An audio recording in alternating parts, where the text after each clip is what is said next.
If you haven't heard already, Stephen Clay Perkins was unalived by the Decatur Police Department wrongfully.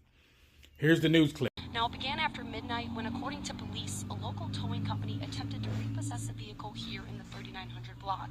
That's when police say 39-year-old Stephen Perkins pulled out a handgun on the tow truck driver, who then left immediately.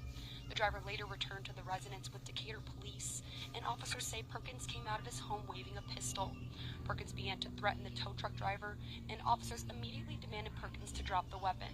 Police say he refused and turned the gun towards the officers. That's when an officer fired his gun, hitting Perkins. He was then taken to Huntsville Hospital, where he died from his injuries. Justin Shepard lives directly across the street from the shooting and was awakened by this gunfire. He was shocked to find that the gunfire actually hit his home and took the life of his neighbor. Steve was a really good man. He had kids, and he would be the person to give his shirt off of his back. And I worked out with him at the gym. He's well known there, and anytime you need help, he would be there, or he would even volunteer if he seen you struggling, working out in the yard or whatever. He would always say hi, wave. Many of the neighbors I spoke to are disheartened to hear about Perkins' passing. This morning, no officers were injured during the incident, and the officer who fired those shots was placed on administrative leave. The Alabama Law Enforcement Agency has since taken over this investigation. Now, there is surveillance footage from a neighbor across the street's house. I'm going to show that to you, and I slowed it down. It shows no violence at all. It's real clean footage and stuff from the part that I'm going to show you, all right? There's no violence. TikTok, there's no violence at all. But the security camera footage shows he had his hands in the air. His hands were in the air. So there was no need to unalive him. Decatur Police Department.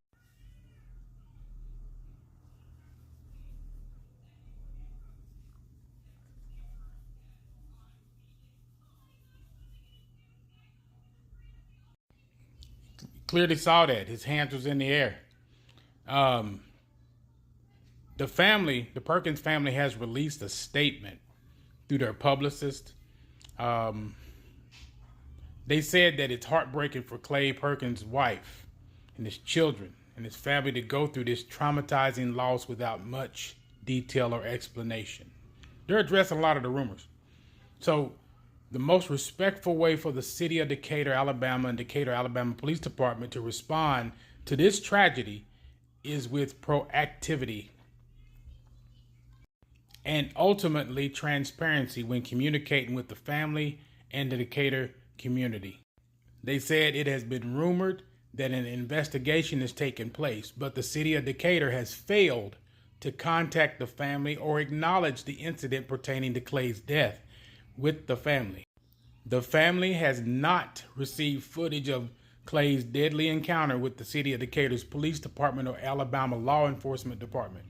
Moreover, neither agency has taken the moment to acknowledge Clay's death with the family. It says Clay's family and community is owed that closure immediately.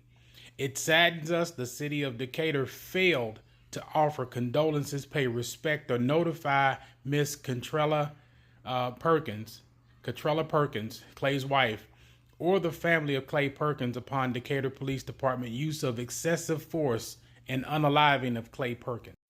The city retains body cameras which should have been used during this incident. The family is calling for the city to deliver the footage of the family. In the meantime, surveillance exists of the incident through home security cameras.